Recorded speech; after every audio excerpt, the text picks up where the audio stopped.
আজ 12 রবিউল আউয়ালে কষ্ট করে গোপন 6টি আমল করুন, যা চাবেন তাই পাবেন, ভাগ্য খুলে যাবে।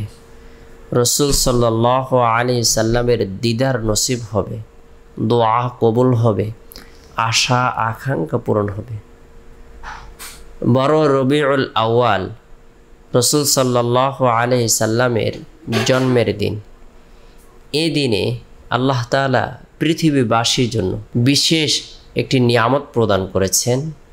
আল্লাহ তাআলা বলেন, ওয়ামা আরসালনাকা ইল্লা রাহমাতাল লিল আলামিন, সূরা আম্বিয়া আয়াত নং 107। হে মুহাম্মদ সাল্লাল্লাহু আলাইহি সাল্লাম রাহমাতুল লিল আলামিন হিসেবে প্রেরণ করেছে। রাসূল সাল্লাল্লাহু আলাইহি সাল্লাম মানবের জন্য রহমত, দানবের জন্য রহমত, রবের জন্য রহমত, আজমের জন্য রহমত।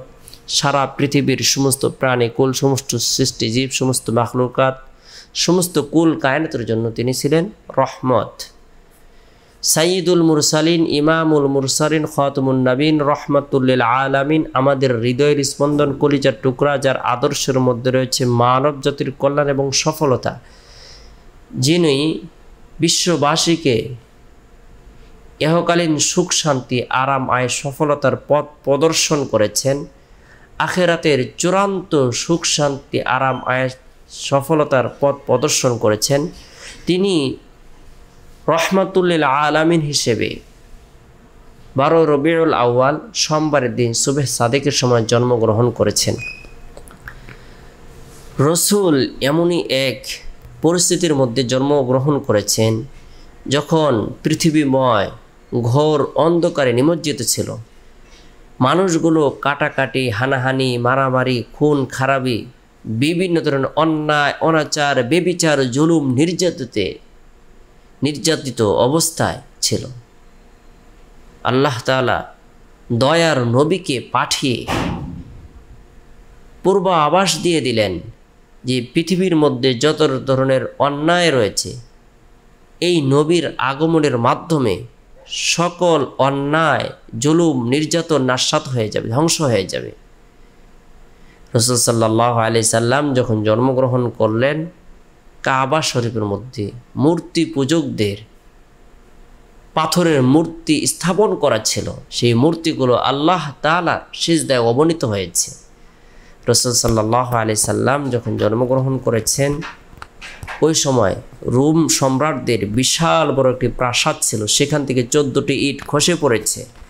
রাসূল সাল্লাল্লাহু আলাইহি সাল্লাম যখন জন্মগ্রহণ করেছেন, বিশ্ববাসীদের হাজার হাজার বছরের প্রজ্বলিত অগ্নিকুণ্ড নিভে গিয়েছে। রাসূল সাল্লাল্লাহু আলাইহি সাল্লাম জন্মের সাথে সাথে আল্লাহ তাআলার শুকরিয়া আদায় করে দোয়া পাঠ করেছেন। রসুলের জন্মটিকে আরবিতে মিলাদ বলা হয়ে থাকে। 12 রবিউল আউয়াল এটি রসুলের মিলাদের দিন, জন্মের দিন। এ দিনে আমরা গোপন 6টি আমল করব। আল্লাহ পাক রব্বুল আলামিন নেক আমলের বরকতের, হায়াতের মধ্যে, রিজিকের মধ্যে, সুস্থতার মধ্যে আল্লাহ তাআলা ধন দৌলতের মধ্যে বরকত প্রদান করবেন। রসুলের জন্মের দিনে আমরা 1 নম্বরে যে আমলটি করব সেটি হলো নফল রোজা রাখব। আস-সাওমু লি ওয়া আনা আজসিবি, আল্লাহ বলেন রোজা আমার জন্য, আমি নিজ হাতে এর প্রতিদান প্রদান করব। ফরজ ইবাদত বন্দেগীর মাধ্যমে বান্দা আল্লাহ তাআলার হুকুম পালন করার মাধ্যমে সে তার দায়িত্ব থেকে অব্যাহতি পায়, কিন্তু নফল ইবাদতের মাধ্যমে বান্দার পদমর্যাদাকে বৃদ্ধি করে দেওয়া হয়। রোজা গুরুত্বপূর্ণ একটি ইবাদত, যে ইবাদতটি স্বয়ং আল্লাহ তাআলার দরবারে বান্দা বান্দীদের পক্ষে সুপারিশ করবে, আর তার সুপারিশকে আল্লাহ তাআলা গ্রহণ করবেন, কবুল করবেন। গুরুত্ব সহকারে আমরা নফল রোজা রাখার জন্য চেষ্টা করব। 2 নম্বর যে আমলটি আমরা গুরুত্ব সহকারে করব সেটি হলো রাসূলুল্লাহ সাল্লাল্লাহু আলাইহি সাল্লামের প্রতি মহব্বত রেখে, ভালোবাসা রেখে, আন্তরিকতা রেখে দুরুদের আমল করব।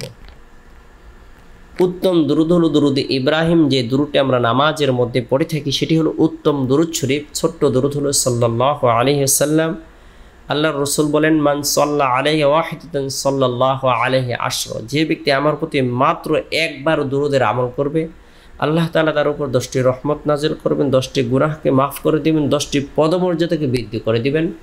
দুরূদের আমল করব আমরা অধিক পরিমাণে। আর আল্লাহ তাআলা বলেন, ইন্নাল্লাহা ওয়া মালাইকাতাহু ইউসাল্লুনা আলান নবী ইয়া আইয়ুহাল্লাযীনা আমানু সাল্লু আলাইহি ওয়া সাল্লিমু তাসলিমা। স্বয়ং আল্লাহ পাক রব্বুল আলামিন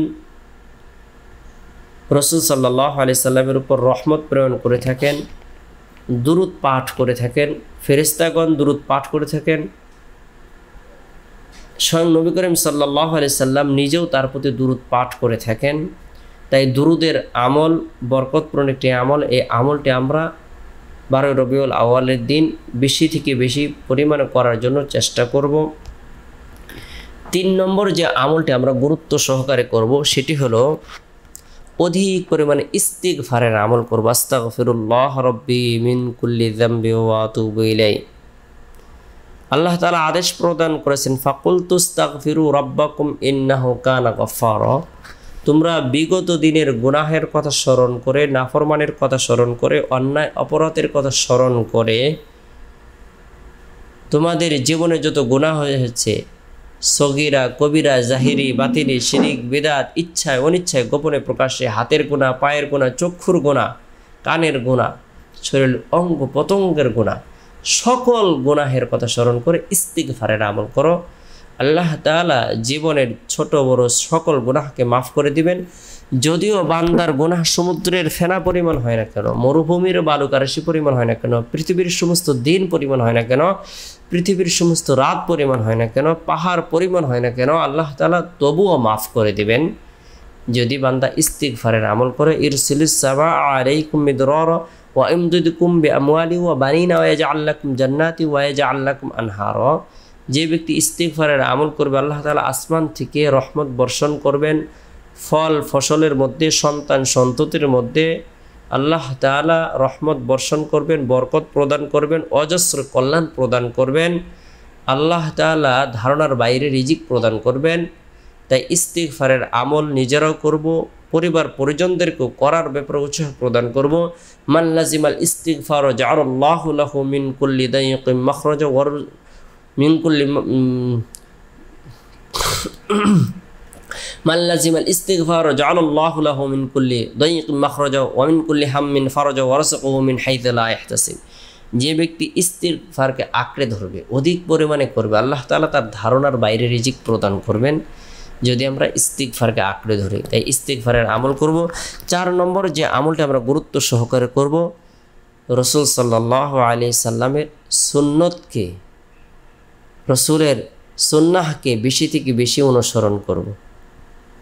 রসুলের সুন্নাহকে যে ব্যক্তি অনুসরণ করবে, রসুলের প্রতি তার তত মহাব্বত ভালোবাসা সৃষ্টি হবে।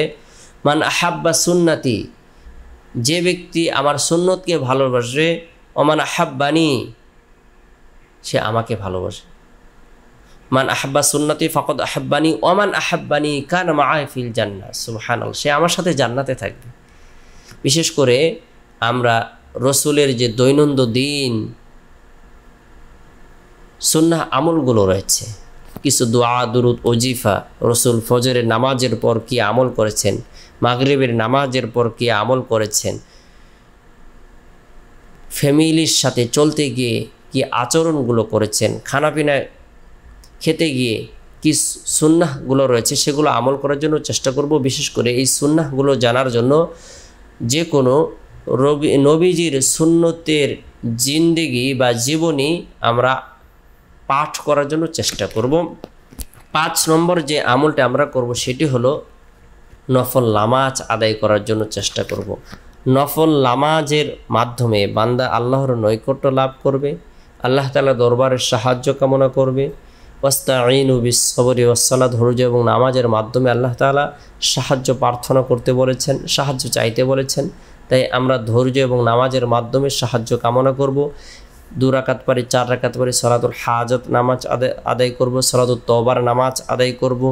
আল্লাহ তাআলা বরকতপূর্ণ আমলগুলোর উছলায় জীবনের সকল গুনাহকে মাফ করে দিবেন, হায়াতের মধ্যে রিজিকের মধ্যে বরকত দান করবেন।